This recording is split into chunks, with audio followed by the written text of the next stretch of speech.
एका मुलाने आपल्या आईवरच चाकूने हल्ला केलाय। ही घटना पाथर्डी तालुक्यातील भारजवाडी गावात घडली। मुलाने दारू पिण्यासाठी पैसे न दिल्याने त्याच्या रागातून आईच्या पोटात चाकूने वार करून गंभीर जखमी केले।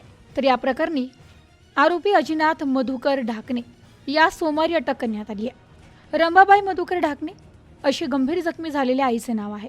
त्यांच्यावर अहिल्यानगर येथील खासगी रुग्णालयात अतिदक्षता विभागात उपचार सुरू आहेत। घटनेच्या दिवशी रंभाबाई या घरात एकट्याच असताना आरोपी मुलाने दारू पिण्यासाठी पैसे मागितले। पैसे न मिळाल्याने संतापलेल्या मुलाने आपल्या पॅन्टच्या खिशातून चाकू काढून थेट आईच्या पोटात वार केला।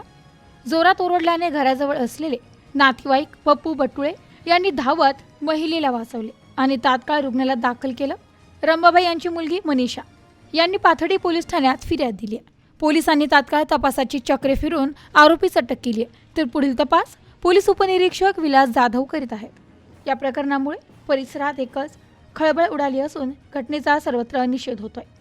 Bureau report, news today 24, Ahilyanagar.